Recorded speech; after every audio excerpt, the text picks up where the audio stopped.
welcome everybody once again to Irish Sports Daily Power Hour. I'm your host, Mike Frank, here with my good buddy, Jamie Uyeyama, who is under the weather, unfortunately. So that's why we had to postpone it for a day. He's still not doing great. So it probably won't be the longest Power Hour in history, but we're going to soldier through it because that's what the Yama does. He's a tough Canadian, right?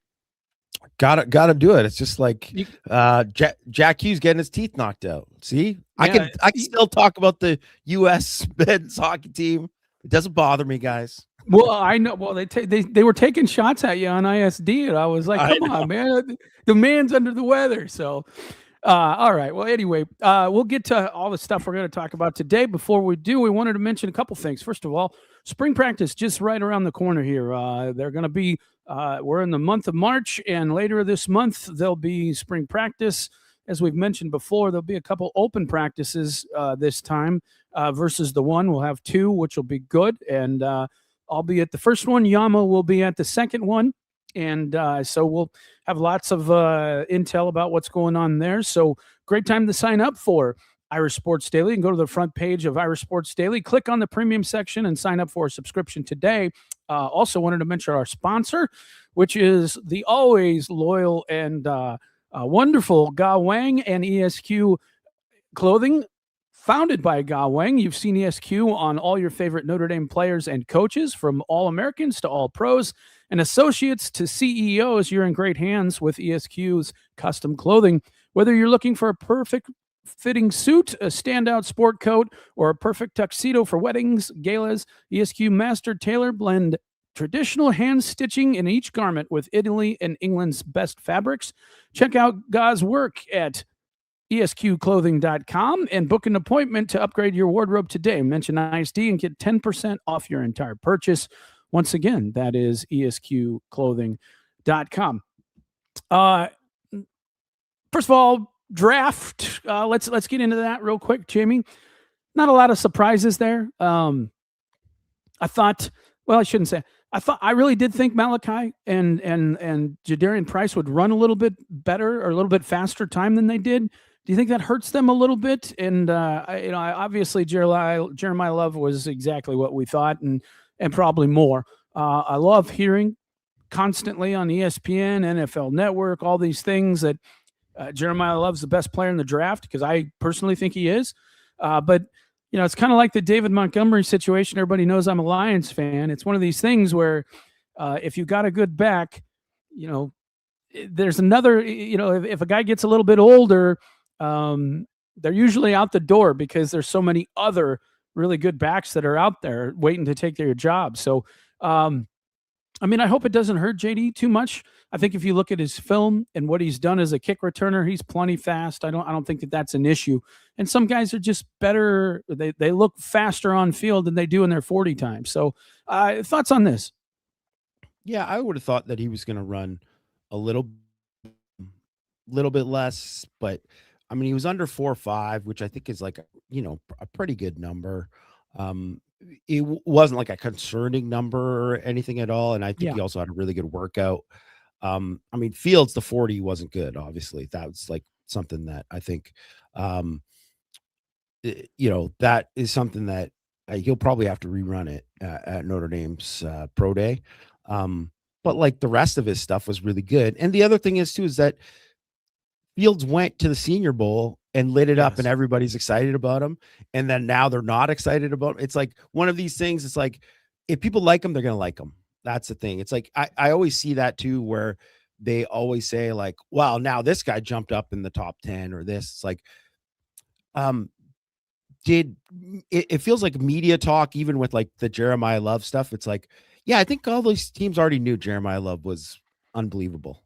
Like they've seen the film. They've seen the film. So I bet most of them had him as like a top 5 player in the class regardless, or at least. So, but it helps to have like a day like that he had, and it's great to see someone like that get that attention that he deserved. But also, just, it is one of these things, Mike, that I can't help but think about the playoff, and they didn't have this guy in it. Like it's incredible. Like you should have been in it, and they should have had all those guys in it. And Damn nice, shame. Yeah. yeah, nice day for Eli Raridan too. Yeah, I was Nice just day going to for mention Eli. that. Yes, very very nice day, and I think he definitely upped his stock and everything. Um, everybody who's an Irish fan knows what Eli can be. We just haven't seen it because he hasn't been healthy. So I think for Eli, it's a situation of, hey, let's show that I'm healthy. Let's get the tests out there because really, I think a lot of the combine, a lot of people talk about the drills and the 40 times and all that type of stuff. And I do think that has some impact. But I think what has more of an impact, Jamie, is the in-person interviews. This is the first time teams really get a chance to sit down and grill you and kind of figure out who you are as a person. And then also the medical thing. I think the medical is a big thing because, as we know, doing our job, Notre Dame and all places do their best to kind of shield medical stuff from the media or any of that stuff getting out there. And so this is probably the first time that these teams actually get a pretty good understanding of where these people are medically and are they able to go right away or are they still battling injuries and that type of thing. And so with Billy, I thought pretty much what I thought it would be. Emil, I liked seeing him over 300 pounds. I'm sure that was part of the deal. They wanted to make sure that he could show he could get up over that. So I think that was a win for him. Plus, he ran pretty well and showed he's one of the more athletic tackles out there. So I thought that was an important thing. It was interesting. Monroe Freeling did what I thought he would do. He's always been an athletic player. He's always been very, very athletic. So, but just doesn't quite have the tape. And so it'll be interesting to see where some of these former players that were close to choosing Notre Dame, where they end up and what their NFL careers will look like. But overall, I thought it was a good day for Notre Dame and a lot of good publicity. It's interesting. Rich Eisen is very much a Michigan guy. He makes no bones about that, but he was very high on Notre Dame's players throughout the broadcast. So I thought that was good to see. And so, credit to him. That was nice to see that fair and unbalanced kind of reporting. So, Yama, let's also go. I'm not sure that there's much more to say about the draft at this point until, there's more to happen. Obviously they'll have pro day and that type of thing. For a lot of these guys, I don't think pro day will matter a whole lot. I think teams, like you said, they have a pretty good idea of what to expect. And these guys a lot of these guys have played a lot. So I'm not so worried about that. I wanted to switch now to spring football. And, again, we're down to our last kind of two positions, which is linebacker and defensive back. In preparing for this, of course, I've mentioned before, we're probably not going to see a whole lot of Jalen Sneed this spring. We're not going to see any of Kingston Villamou Assah for sure. I'm sure they want to keep him, on the recovery path, and there's no point in really having him run or anything and or do anything at this point. We know Drake Bowen been a bit banged up, and I'm sure they want to keep him on the injury front. So this is a huge opportunity for guys like Koa Kia, looking at Teddy Rizak, of course, Jaden Osbury. I mean, these are the guys that really, this is their kind of moment in the sun here. They have to show out because all those guys are going to be gone next year. I think you'll see Jalen Sneed gone. You'll see a Drake Bowen gone, and maybe even King may be gone as well, especially if he shows that he's 100% healthy and they have a deep playoff run. Obviously Ferramo will be in the mix as well, and we know that he's going to be there. I do think, and I've mentioned before, I think he's been a little bit banged up, so they may be a little bit more cautious with him as well. I'm sure he'll practice some in spring, but Notre Dame, when they have proven commodities in spring, Jamie, a lot of times they don't really push them much. So it's more of an opportunity for guys like we mentioned, Osbury, Rizak, and the two Kia brothers, and of course, you've got Jacoby Clapper, Thomas Smith. Those guys are going to be trying to put their pecking order. And this is kind of like survival at this point, because as we've seen with, let's say, offensive line and some of these other positions, if you're not kind of that next man in line, it's going to be tough to kind of hold down your spot. And so we've seen in the past where offensive linemen leave, defensive linemen leave, all that type of stuff. And so it's very, very important for, as we mentioned, the Kia brothers, Osbury, Rizak, to kind of establish themselves, because those are the guys who are going to be playing a lot along with Madden Ferrermo next year. So how that pecking order goes, this is going to be a big, big thing. Thoughts on this first, and then I have another topic I want to hit you with that, I guess may surprise some people. Yeah, I think, excuse me, Mike. I think that there's so many guys there that they've already have established, so they don't really need to learn much about those guys who are going to be out, like you mentioned. Obviously, you want Mad Ferrermo. I think it would be really important for him to get reps, because I think it's just to kind of establish himself and get into like he was in that top group, but kind of on the fringe of it, right? And they have 4 guys with a ton of experience, and even Osbury, like you're going to use him, but you're not going to overwork him in the spring. It's important for those Kia brothers, Rizak, those guys need to show by working with the 1s and the 2s for a lot of camp, or a lot of spring camp, that they can play and they can step into those things, because you're never going to get that opportunity. You can make plays going with the 3s and it can kind of bump you up a little bit, but you're only going to get bumped up so far. Like you can only go up so far. So you have to do it against like the starting offense is what you got to do. And that's how you break through. So it's hard. They're not going to play 6 linebackers. It's too many to play when you're only having 2 on the field all the time. But you never know with injuries. Obviously, we don't know with like KVA when he's going to be back. Like you said, all these other guys there, it's a chance to kind of, maybe you can jump somebody. And are they is it likely that they're going to jump any of the other guys? Probably not. But there's always a chance when you get those opportunities. And also, just like you said, to be next in line, because most of these guys aren't going to be there next year. I think like KVA is the big question, because I think it all depends on health. Because I would have said if he was healthy, he'd be There's a 3-0 no doubt he's guy. gone. Yeah, no doubt. But if he only plays, like, let's say he plays, 2/3 of the regular season, I don't know then, like who knows, right? And he's not quite takes him a while to get back to the level. We'll see. But I think if he was full season, full off season, I think he'd be gone, because I think he'd be an All-American and all that. So, yeah. But you look at like Sneed and Bowen are for sure gone, and Osbury could come back, but you're going to lose at least 2 there, and possibly more, right? Yeah. So it is hugely important for these guys it's about making that impression now, to say like you are going to be the guys for the future.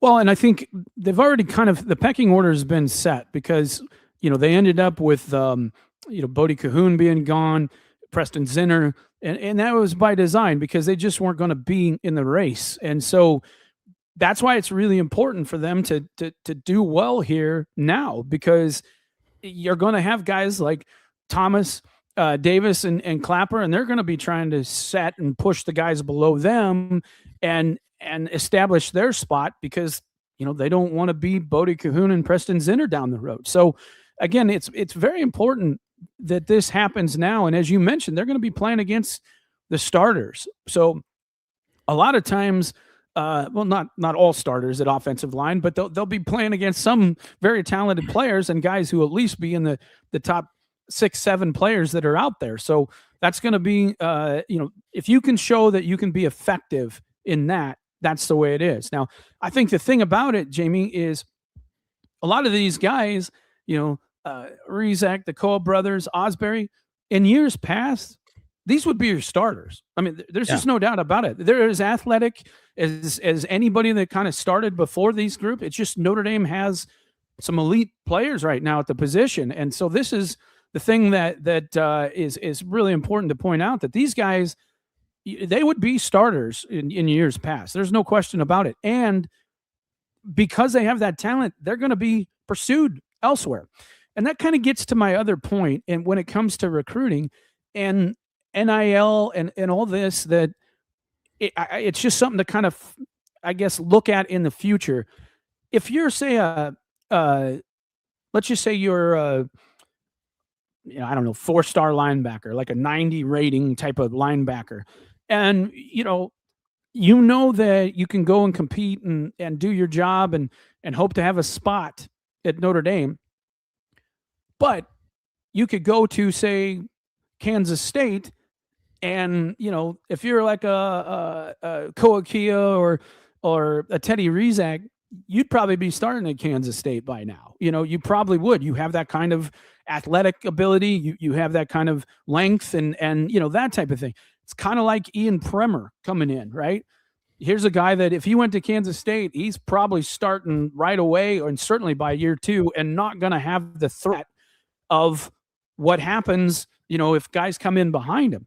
But if Ian Premer came in at a time when there was, Michael Mayer and Cole Kmet in front of him, there's an opportunity, or there's a chance that he may not ever play at Notre Dame, because they might bring in a Jackson Dollar behind him that's even better, or somebody like that. So the reason I bring this up is I wonder if it's going to affect, the more people and agents kind of dial into this NIL and the way it's working, does it make more sense for you to go to a Kansas State right out of the gate? Because if you can go start at Kansas State, your freshman year or your, second year, and you have a real good shot at that, does that make more sense? And will that hurt Notre Dame and teams like Ohio State later down the road? And for me, I think for Notre Dame, it'll be okay because you have that education piece. And that's a big part of it for a lot of the families and certainly the players as well. So I think kids are going to be more willing to go to a school like Notre Dame because of the education piece, but also, the notoriety and all that type of thing.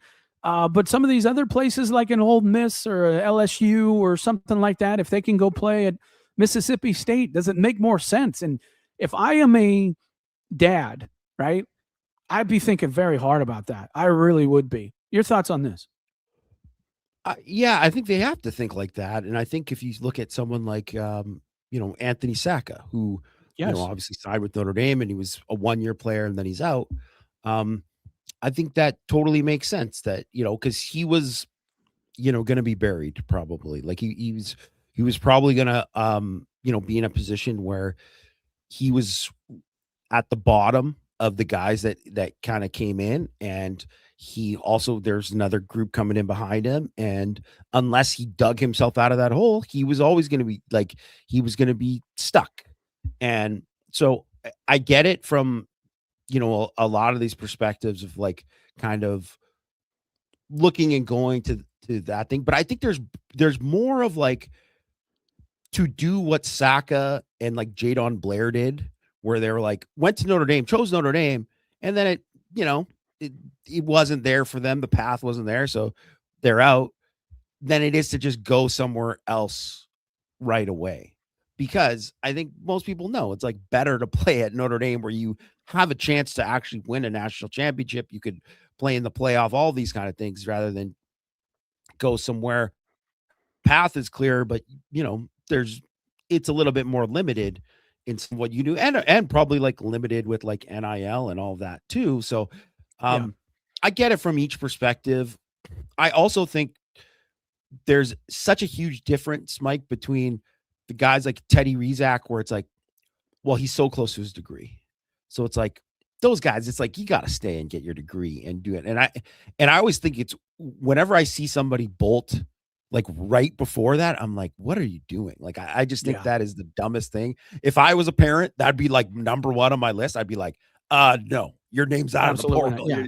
You're staying. I don't care if they're trying to cut you or whatever. You are staying there and getting your degree, and then you can get out, right? That's how I would do it. So I think it's just tougher now because there's that 105 scholarships now. So it's if you look at like say defensive linemen, offensive linemen, you got 20 guys each basically at those Yeah. spots. And it is hard to kind of break through, and it's tough. And it's like, that's why culture and all that kind of stuff matters, and people like being included. And I totally don't blame anyone for getting out, or even looking at it like, hey, I don't think I can play there. If someone's being realistic about it, right? Like I don't blame a kid for that, but I think there's just so many other factors. You have to like look at all of these kind of pieces of it. But I get what you're saying too, especially because I think a guy like Teddy Rizak is a perfect example of like, yeah, he'd be playing somewhere else. Yeah. It's just one of these things that I think the way you look at it, Jamie, is you mentioned the linemen, okay? Like Notre Dame, the days of the 3 offensive line class, that's over, right? Notre Oh Dame's yeah. going to be taking 5, sometimes 6 every year because these guys are going to cycle out. They're going to cycle out because they know that there's no chance for them to play. So you'll see more linemen leave than you probably see at any other position because there's just more of them. And so you're going to have to take more and more classes. And the reason I bring or more and more in each class. So the reason I bring all this up, Jamie, is it's not just about your 11 position coaches now, right? Your evaluation team has to be very, very good. And you have to be able to, because look, if your 5-star guy doesn't hit and you dumped a bunch of money into that guy and he doesn't hit, you're likely have chased away a lot of good players because you know he's a 5-star guy. And they know that 5-star guy, because Notre Dame has invested so much money into him, is going to get a good long look, right? So your evaluation team has to be very, very good, and you got to hit on your players. Otherwise, you're in the portal, and it's going to end up costing you a great deal. And if there's one thing that I think Cignetti has done a great job of, their evaluations have been spot on, and they've done a really good job. But let me tell you this: Notre Dame's evaluations have been very good too. If you look at their hit rate from last year's class, very, very good. And a lot of the guys we thought were going to hit were the guys who did hit. And I'd say even the class before that, they same situation. And then you look at portal additions and who's made an impact and who hasn't. And Notre Dame hasn't been as strong in the portal, meaning gone in and went after and signed a lot of big names.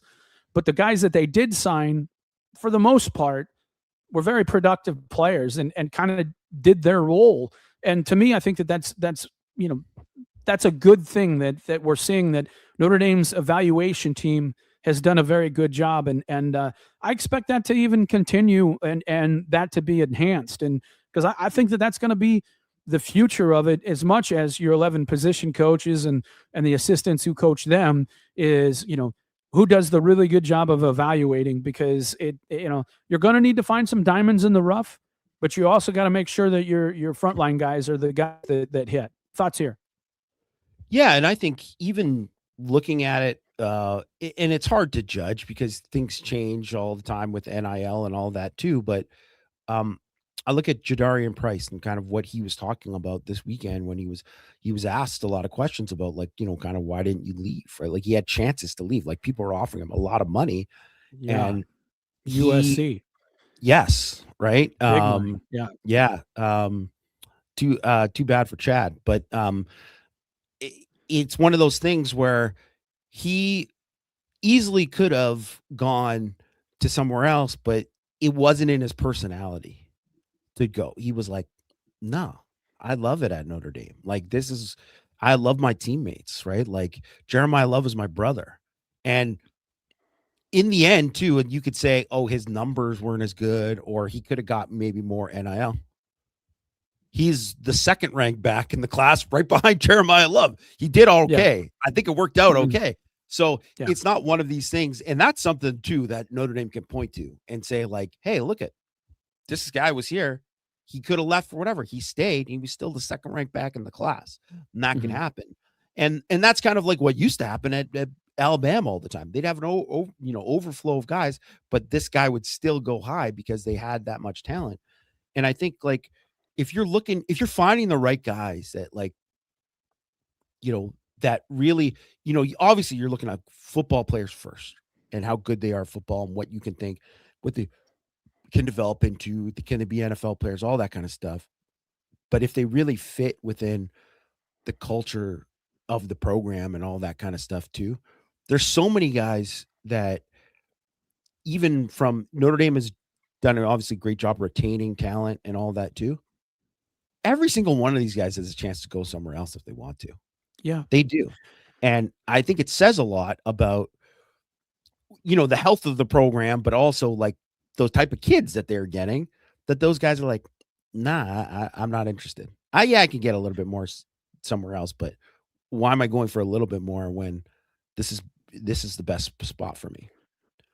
I'll give you an example. I know of a player who just recently left Notre Dame, and I'll say encouraged to leave and left. Player never played a down really that I don't think so. Maybe he did. I don't know, but it was very, very minimal at all. So there's no film on him. He was not a highly ranked player anywhere. And he went to a team that Notre Dame has played in the past. 175K. I mean, you think about that, 175K. Yeah. And it's just, I mean, that's where it's at. Well, guess what? It's because that kind of team rarely gets a guy with that kind of athleticism, and they just don't have it. So they're not going to steal, one of Notre Dame's frontline players, but they can take a guy that like this, and he's probably going to play there and play a number of years there. But Notre Dame was never going to pay this guy 175K, and so this is what NIL is going to be in the future, and so it's important. You have to hit on your evaluations, because if you don't, it's going to be tough. It is, and so that I think is exciting. When it comes to the rest of the linebacker situation, I don't think there's much more to say other than that's kind of the situation that they're in now. When I go to the defensive back situation, they start at cornerback, and if there's one player who's not going to play a whole lot, I'm sure it's going to be Leonard Moore.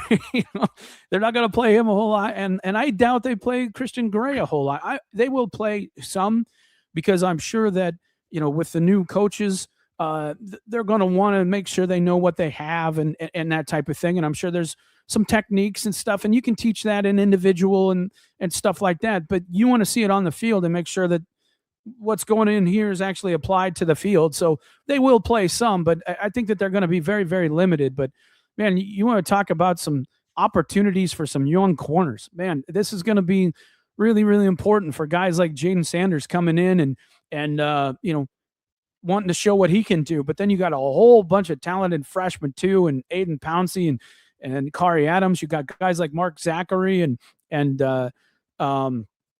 Chaz Smith coming in and trying to show what they can do. Nick Reddish, who we think will probably line up more as a nickel player. This is going to be a golden opportunity for those kids to really kind of establish, because we've already seen what Dallas Golden and Mark Zachary can do, but they're going to have a big challenge from guys like Pouncey, Adams, and Chaston Smith, and this is pecking order time. So we'll probably get I don't want to say an accurate picture, but if we start hearing that some of these freshmen are pushing guys who have already played, that must be a pretty special player, because I've been on the record saying I think Mark Zachary could be a very good player at Notre Dame. He's such a instinctual player, just always around doing the right things. And, I think with a little more size and a little more coaching, we'll see him kind of take a big step. And of course, we saw Dallas Golden do the same thing. It's a big year for these corners. What are you thinking here? Yeah, it's crazy, Mike, that you could take out Leonard Moore and Christian Gray out of the equation. And obviously, those are two guys who've started multiple years, but you'd have three guys in Zachary, Golden, and Jaden Sanders, who was at Michigan. Three guys who were freshmen who played over 300 snaps at corner. And if you just said you have those guys, and then you have Kari Adams and Chaston Smith, and then you're bringing in DJ McKinney's coming in the summer, you'd say, hey, that cornerback room is still loaded. And that's not Yes, even taken out with Moore and Gray. And it is like insane there. I think this whole thing is kind of very similar to linebacker, and it's the same thing at safety too, where there's just so much talent at the top that it's it's so much sharpens iron, because it's one of these things where it's kind of not just battling to be like, I think Notre Dame is obviously they should be deeper and play and not put as much of a workload on Gray and Moore this year. Like that's pretty obvious. But just going to the future of like where it's going to be in 2027, like the competition starts now, right? Like that's what it is. And like for someone like Jaden Sanders, who I think people are excited about, like, him coming in, I'm not sure if people kind of understand how talented he he's is a and what good kind of player. like he's got a chance to be a great player, and he could be that next Leonard Moore in that role. Like he could be the boundary corner there. So it's one of these things where all of these guys have a chance. And like you said, if Corey Adams all of a sudden comes in and it's like, wow, he's so good, or like Pouncey, and he's coming in, we'll see. But Pouncey, I'm really interested to see if like he's going to play outside corner. They're going to work him at nickel. Nick Reddish is going to work at nickel. We know that. I'm pretty confident of that. Um, but it's really interesting to kind of see where they're how they're going to Slot kind of him. configure all that. And Yeah. obviously, this is the time to experiment. They could do a lot of different things there, but man, it's just like I can't even believe like it's just like such a difference between when like Lowood tore his Achilles, and it's like we better move Kavari Russell, who's never played corner in high school. But we got Yeah. to move him there right there. It's like what a difference it compared to now. I mean, you go back to you, I mean, Jamie, forever we'd be like, can we find even one corner that can cover like USC's top receiver, even one that has the athleticism to even try? And now you've got literally a roster full of corners who can run and have the athleticism and the ability to turn and to cover all the talent that USC has had. And it's crazy. I don't remember. I mean, it's crazy. Like Notre Dame's third string would be probably as athletic or maybe even more than a lot of the first two guys that they ran out there, in the past. I mean, that's legit. That is legit. Where their third string had guys who could flat just run and long and can turn. It really is amazing when you think about how loaded this group is, and I can't wait to see. And you look at a guy like Aiden Pouncey. I think that guy might be the most physically talented corner that they've had since I've ever been, covering this. And he could also play safety. He's a Tay Johnson type of guy, but I think he's even more explosive and athletic than a Tay Johnson. I really do. And I'd say Joey O'Brien's kind of right there with him too. Joey O'Brien got a little bit more length than Tay Johnson. And I am the biggest Tay Johnson guy in the world. I absolutely love him. I think he's going to be one of the best safeties that they've had. Certainly the most athletic. And Notre Dame's not had a guy who you can just put back there and say, okay, you're the guy back there. You're the center fielder, and we're gonna play because we know that you can run over there and add support. And they just haven't had a guy with that kind of athleticism. And as much as I love X Watts, great player, tremendous, it just was not the same athlete that Tay Johnson is. And then you look and you're like, man, they got a whole bunch of other guys just like Tay Johnson that are right behind him. It's so exciting to see, and I'm excited about it. Now, just getting into the safeties, I don't know. Do you play Schuler much at this point? Do you play Talich that much, or Tay Johnson? Is it very much more a Brandon Logan, Ethan Long, Joey O'Brien situation? What do you do here? I mean, I think Tay Johnson, he's got to still play a lot. Like, I think there's still Yeah, a lot of room for him to grow as a player, right? So, and I think it's different with Schuler because obviously he's been a guy who's starter for multiple years. He's a captain. He's going to go into, senior year. Like there's all this kind of stuff there. But I think um, with Johnson, I think you kind of still need him to kind of grow into, like he obviously was already an outstanding player, but I think what's the scary part is he can still level up because I think he can be a better deep safety and do a lot of different things there and be like better at route recognition and all that. But I think Yeah. it's the same kind of thing, Mike, where you got like him and you have like so Schuler and him and Luke Talek, like those guys are three guys that have already played a lot. Luke Talek specifically in that kind of role where he was like in that dime role where he was like matching up with tight ends was perfect for that and did really well. And obviously he's got great ball skills and all that. But you have someone like Ethan Long, who in many other years you would say, man, this guy needs to start. Like he needs to be there and be No ready. doubt. And I think he's going to get a ton of chances this spring. And it's like, understand people should be excited about Joey O'Brien. And, I wouldn't be surprised at all if he tore it up this spring and then had an amazing spring and, or Pouncey if he's at safety or whatever they're going to do. Like, be excited about these guys. Ethan Long is someone that could be good enough to just, you can't keep this guy off the field. And I think that just the depth there is just so different than it was. They're just in such a healthier place of where they're at, where they can. And I think too, like, I would be really interested too. I mean, obviously he's playing baseball and I think he's doing pretty well. I saw he hit a grand slam the other day, Brandon Logan, but like, I'd be really interested in Brandon Logan because he didn't,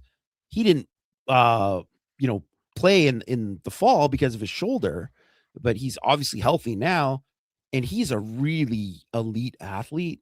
And I kind of want to see what kind of player he can be. It's a shame because you have these guys who are multi-sport guys, and you want them to play and do it. And obviously, he's great at it, so you don't want him to take it away.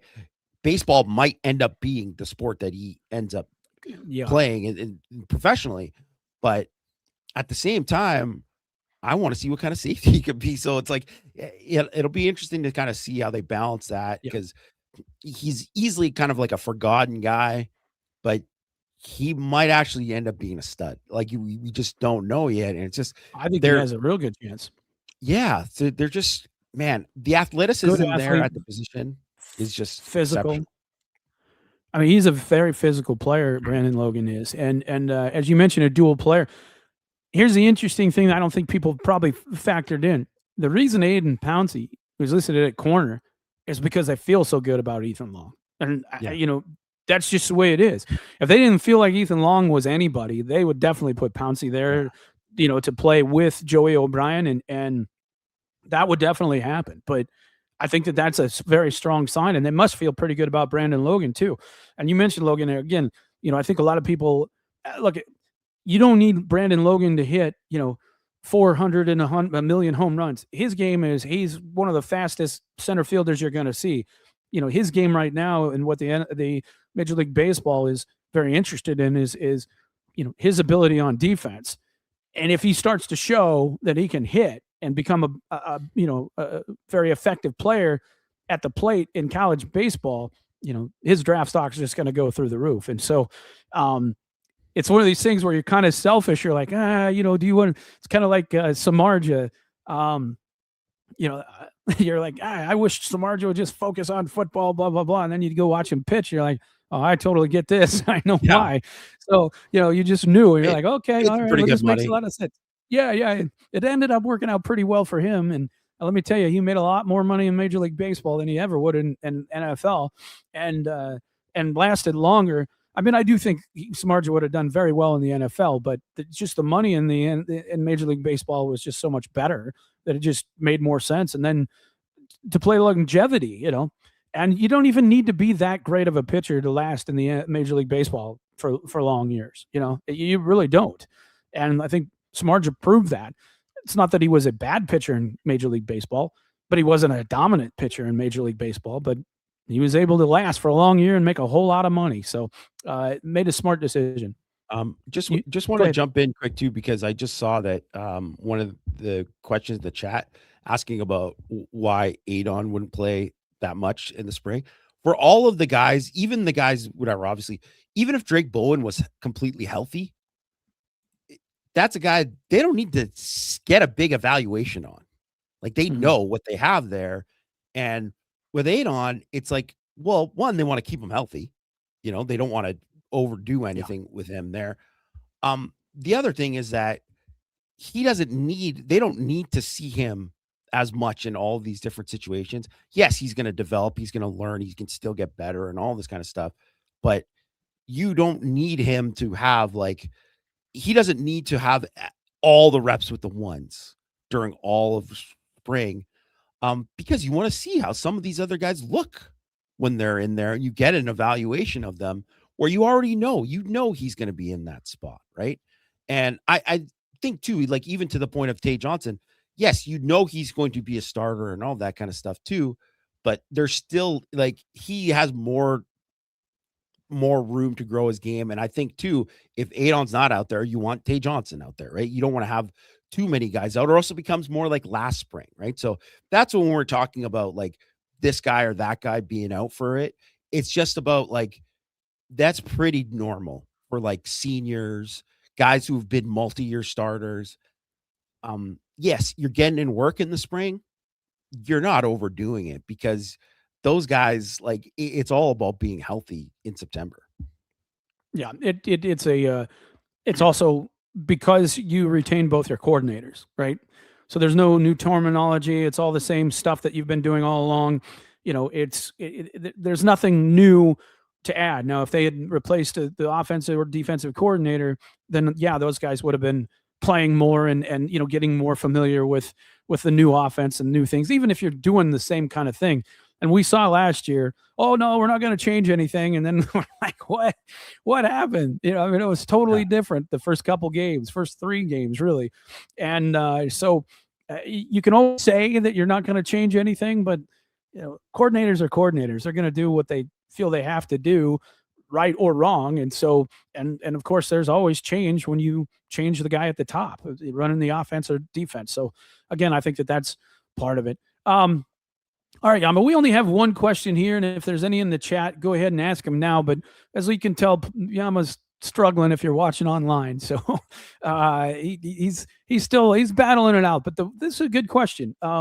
Last Power Hour got me thinking about the competition within each room is going to translate to their counterparts on the other side of the ball. I would expect tremendous competition. Can you expand on the potential impact guys fighting for a chance to make the 2 deep on both sides of the ball and the potential outcomes? Other than O-line and D-line, are there other position groups that you think will benefit from a similar dynamic? And again, this is a good question. And this is also why it's important for these young guys to compete, because you want to see what a wide receiver going against Joey O'Brien looks like, right? You want to see what Caden Finley going against somebody like that looks like, because if that guy can compete against a guy as athletic as Joey O'Brien, then you feel like I feel like I got a pretty good player in Caden Finley. Same thing with Bubba Frazier. Can he compete with somebody as athletic as Dallas Golden in the slot? Can he do that? And you're like, oh, wow, yeah, this guy's a pretty good athlete. So I think that's what you're going to see, even though you may not see some frontline players doing this. It's good against good as far as athleticism goes. And that's what you can't really teach in practice if you don't have great athletes. It's kind of like they talk about the speed of the Navy offense, right? You can show it, you can simulate it in practice, but if you're not showing that speed, there's always time to adjust, and you really don't know how good you're going to be until you see it live, because you can't generate that same kind of look in practice. Well, if you have athletes who can run like that and are as athletic as that, you get a better understanding. And so that's why it's really important to have good go against good, and you want to know what you have. And to be honest with you, I think that kind of hurt Notre Dame in that Miami game, because you kind of had a mash unit at offensive line. And we thought, because we'd heard so much about Notre Dame's defense dominating Notre Dame's offense, oh, they'll be okay. They'll be okay. And then we went and saw what we saw against Miami. You don't know what you have until you actually go out and compete against something with at 100% speed and the kind of athletes you're going to face. And so I think that's what it means more than anything. I'm sure you have more to add to that, Jamie. Yeah, and I always think back, Mike, to 2018. So, end of 2017 season, Miles Boykin had the great bowl game. He had the one-handed catch, obviously, touchdown. Probably one of the better highlights from Notre Dame in the last, decade. Incredible play. And then it was one of these things where it's like, well, let's see if he can kind of take off.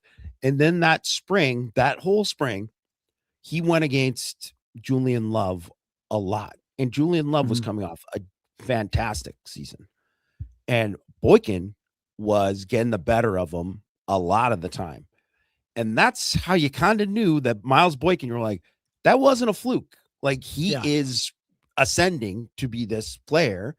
And similar to the next year where, Troy Pride was always going against Claypool, and Pride was a good player, but Claypool just absolutely dominated him and and all those, and they went up against each other all the time. And it's like, you want to go against those guys because it makes the games easier when you're going against somebody else, right? But you test yourselves and you get to see where these guys are at. So Micah Gilbert going against Leonard Moore, even though you might not see Leonard Moore too much in the spring overall, well, you want to get him some reps. Micah Gilbert is going to want to go against him. He's not going to want to go against all those guys all the time. And it's a way to just test these guys. It's like, well, if Mylan Graham, if he goes out there and he's going to go against Christian, you want to see him go against Christian Gray. You want to see him against Mark Zachary. Like, all these things that you want to test all these guys and where they're at. And like, or James Flanagan trying to become the number one tight end. Well, we've seen Luke Talich going one-on-ones with do a great job in man coverage. It's like, well, now Flanagan beat him, like, see where he's at and all that. And all that kind of stuff is huge. And obviously O-line, D-line, that stuff is, there's all these game within the game stuff there too. But there's so many of these matchups, I think. And it is one of the reasons why it's probably a good thing they don't give us access to practice every day, because you see guys get cooked in practice. Yeah. And it isn't always a reflection. It's usually just one play. It isn't always a reflection of this is what a guy is. Like, I remember like JD Bertrand just having one practice where it was like, oh my gosh, like, this guy couldn't cover anything in the practice. Well, he covered everybody fine during the season. It was just that practice was just a horrible day for him or whatever. And so it can happen. But I think when you go against all this and you test out who they are, and you see like Aeneas Williams going against Drake Bowen or KV or whoever, like all these kind of things, that's such a great way to just test guys and see where they're at and just compete level. And it's just anything too. These guys are all competitors. They really, really like care. And each one of those things matters to them. And it is like, there very much is a separation between offense and defense and like the compete level and all that kind of stuff. And it's why I love watching these practices whenever we get a chance to watch anything, Mike, because it's you really get a chance to get a glimpse of how these guys compete and where they're at. I mean, I think one-on-ones are always my favorite because it's man on man, and the competition is like, I mean, it's spirited. It's kind of a me against you, and it's they used to do Oklahoma drill a long time ago. They don't do that as much anymore because obviously guys get hurt. But that's just kind of it's testing manhood, and that's what you kind of get to see in spring. One thing I did want to mention, we don't talk often about it because it's hard for us to we don't get to see a lot about it as special teams. Two things I want to point out, maybe three. First one, can you imagine, Jamie, having guys like Joey O'Brien, Aiden Pouncey, on special teams. I mean, just the pure speed of this. I mean, it used to drive me crazy that Notre Dame would go down on kickoff return and punt return, and nobody'd get anywhere near these guys until like the 20-yard line. It's like, are you that slow? I mean, really, you're that slow? You can't get down there fast? And then you'd see a team like, Alabama, and they'd be catching guys at the 5. You know what I mean? So just the athleticism about that and what that can mean in that.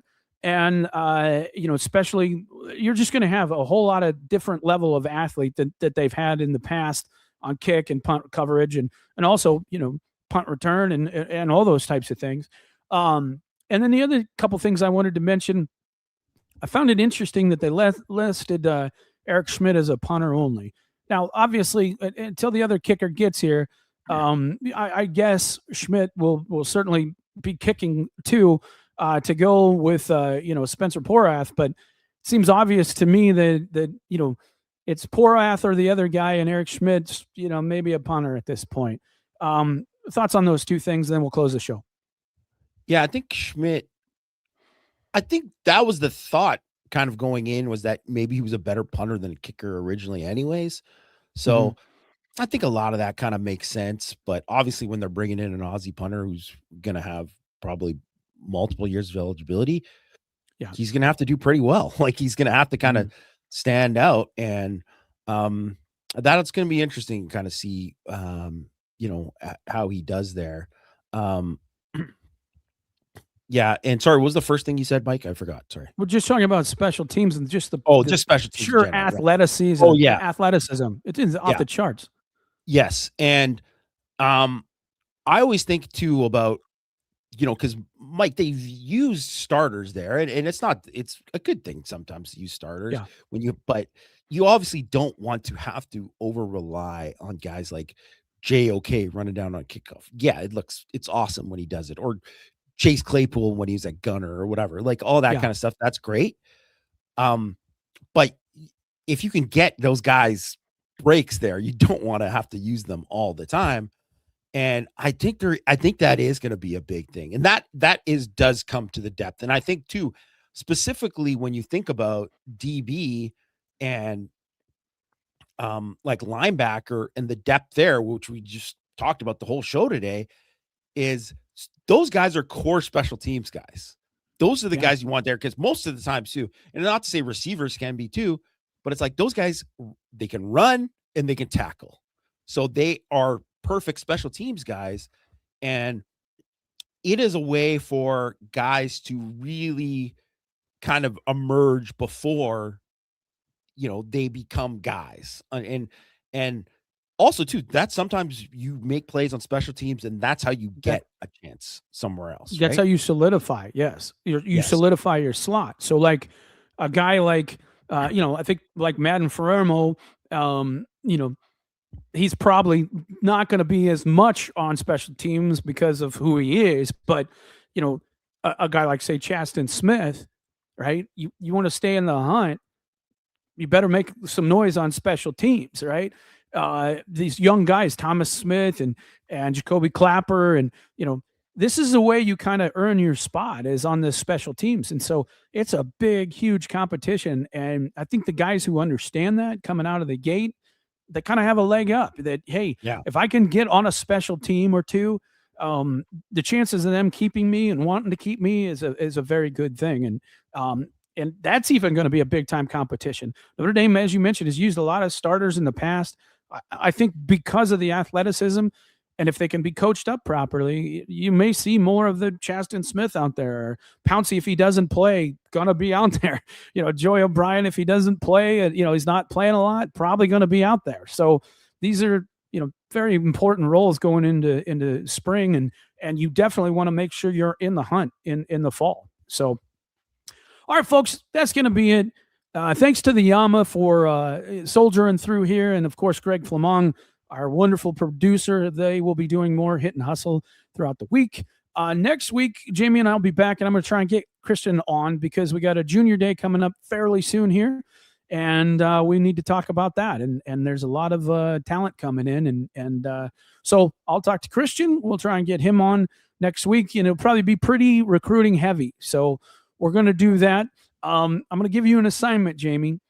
And my assignment is for next week. The other topic I want to talk about is I want you to look at the roster, and I'm going to get Greg's opinion on this too. And I want us to sit down after we do the recruiting talk, and we're going to look at the roster, and we're going to figure out who's going to be first round picks on this roster. All right, that's the assignment. All right. Sounds good, folks. Hope you enjoyed that. We will talk to you next week. Get better, Yama. Good to see your face, and glad you're doing better, buddy.